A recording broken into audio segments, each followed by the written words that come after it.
624 AD in Saudi Arabia. इस साल इस्लाम की पहली जंग हुई थी जिसे जंगे बद्र कहा जाता है। ये जंग मक्का के कुरैश और मदीना के मुसलमानों के बीच बद्र में 13 मार्च 624 ईस्वी और 17 रमजान 2 हिजरी को हुई थी।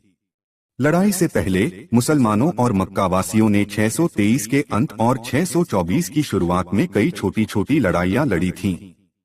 12 रमजान 2 हिजरी को हुजूर मदीना से निकले इस सेना में 82 मुहाजिरून, औस के 61 लोग और खजराज के 170 लोग मिलाकर 313 लोग शामिल थे।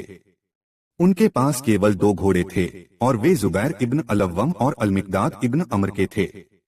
पूरी सेना में 70 ऊंट थे, जिसका अर्थ है कि उनके पास वैकल्पिक रूप से सवारी करने के लिए 2 से 3 आदमियों के लिए 1 ऊंट था।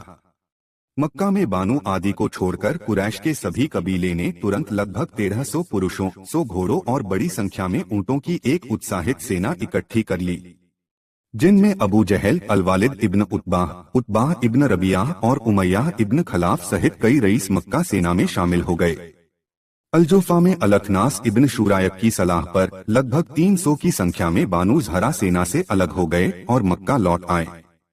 अम्र बिन हिशाम, जिसे अबू जहल कहा जाता है, उसने लगभग 1000 मजबूत सेना की कमान संभाली, जो बद्र के पास पहुंची और रेत के टीले अलुदवातुल कुस्वा पर डेरे डाले।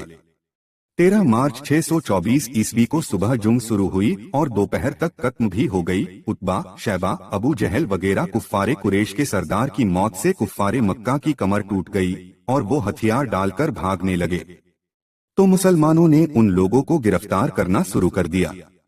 इस जुंग में कुफ्फारे मक्का के 70 आदमी को कत्ल किया और 70 आदमी गिरफ्तार हुए। जंगे बद्र में कुल 14 मुसलमानों की शहादत हुई, जिनमें से 6 मुहाजिरून और 8 अंसार थे। फतह के बाद 3 दिन तक हुजूर सल्लल्लाहु अलैहि वसल्लम ने बद्र में क़ियाम फरमाया, फिर तमाम अम्वाले गनीमत और कैदियों को साथ लेकर मदीना रवाना हुए।